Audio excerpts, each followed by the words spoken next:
All right, welcome back to the Sheffield Wednesday View. We are looking ahead to the game against Birmingham City this weekend. But sadly, we're also going to review the Huddersfield Town game with Andrew first. Andrew, how are you? I'm okay. I'm obviously very disappointed about what happened on Saturday. The scoreline did not do justice to the match. If you look at the stats there, you will see we were the away team, but we had far more possession than they did. We had 62% possession. They had 38% possession. Had just as many shots on target. We had 12 shots, just as many as they did. But the same old story. You hear this from me every week. It's about the ball going in the back of the net. This is what we're trying to do. And they got it in there 4 times in 12 disastrous minutes for us in the second half when we should have been ahead before half time. And we got the ball in the back of the net, zero.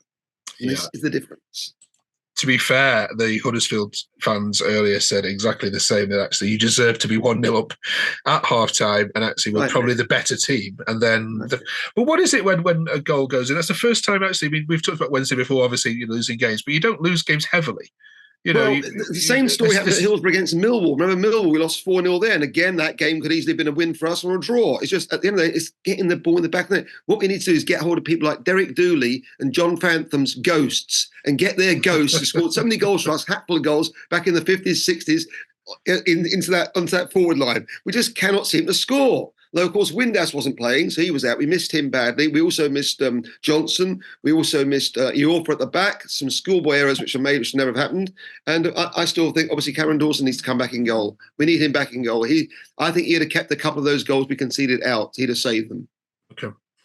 Let's have a chat about your transfers then. You did a couple of loan deals. You had terrible. Pedersen at the moment. Well, it was a bit early to chuck them in. I think Danny Roll might have regretted playing him because he was lost at the sea there. Yeah, playing at left back there. He didn't know what was going on part of the time, and he was taken off eventually just after an hour. But of course, the damage was already done.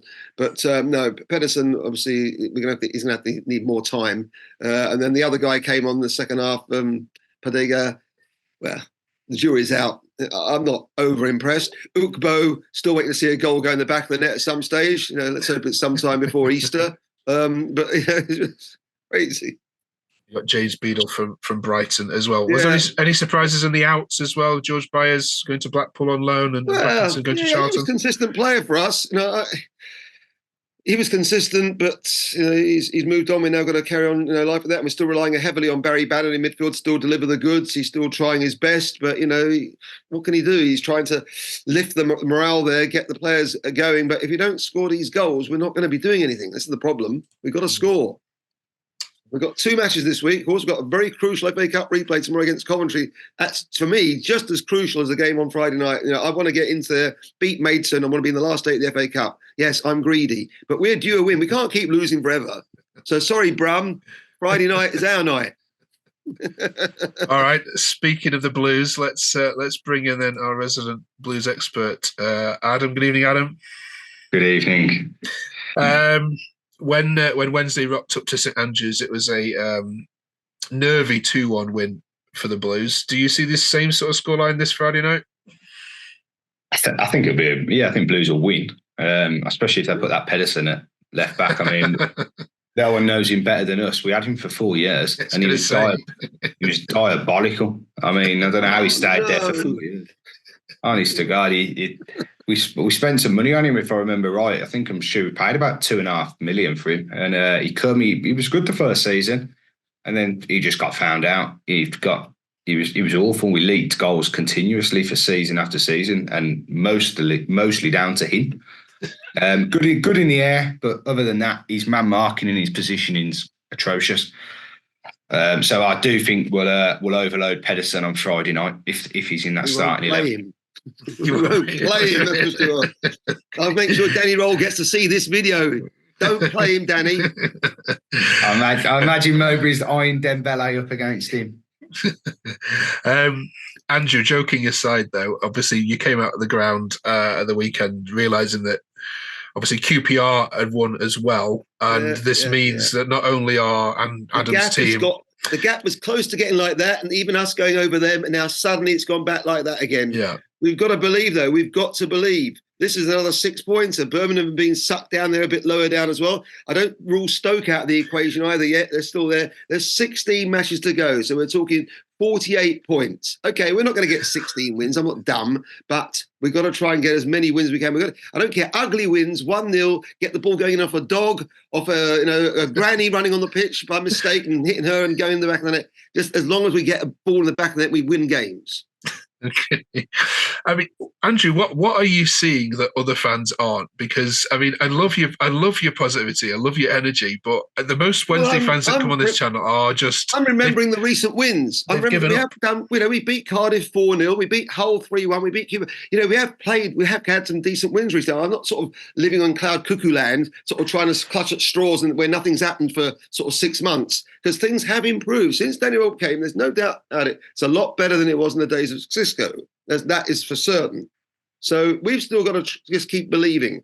Danny's going to keep battling. He won't give up the ghost, that's for sure. And we'll try again this week and see how things go. That's all we can do. But the bad news for me is, in all my career and years of following Sheffield Wednesdays, my first time to Hillsborough was in 1970, give my age away now. The first time I ever saw Wednesday lose at Hillsborough was against, yes, you've guessed it, Birmingham City. It was the 29th of April, 1972, when a guy called Trevor Francis, who was the same age as me, he was only 17, scored one of their 2 goals to beat us 2-1. They got promotion up to the top division. Gutted. First ever defeat. We better not lose Friday night. Let's get score predictions, please, Andrew. I was going to ask Adam who's born. Well, I'm not going to say Birmingham are going to win 2-1. You've got no chance. I'm not saying that. I refuse. I'm going to go down on my sword like Richard III at Bosworth Field. I'm going for a Wednesday win, and I'm going for try not to laugh here. Yeah. I'm going for a 2-1 Wednesday win. 2-1 to Wednesday. All right. You realise Wayne Rooney's not there anymore, don't you? I know that. This is a different Birmingham side. Andrew, Adam. No, listen, we got another donkey. We've took one donkey out of goals in Ruddy and stuck it with a 3-legged donkey in goals now in Etheridge. So there's definitely a strong chance they score. They've got to do is hit the target, and he So, but listen, I don't rate much of that Sheffield Wednesday squad, to be honest. Like I say, as you can imagine, us Blues fans can't stand Barry Bannon and would love nothing more to see him standing in the middle of that pitch crying again through relegation. So bring that on, and I'd love to put another nail in the coffin. So I'll go 2-0 Blues. I think we'll do this. I think we've got a bit too much quality in the final third for them, and I think eventually it will show through in the game. So I'll go 2-0. Nice all I'll say is you're lucky your colours are the same as ours. That's all I'll say. Okay. It's a Friday night Sky Sports ding dong. This one, it's Sheffield Wednesday against Birmingham. Enjoy it, folks. I certainly will be sitting on my sofa enjoying it as well, thinking of you all. Freezing. All right, nice one. Thanks, Andrew. Cheers. See you later.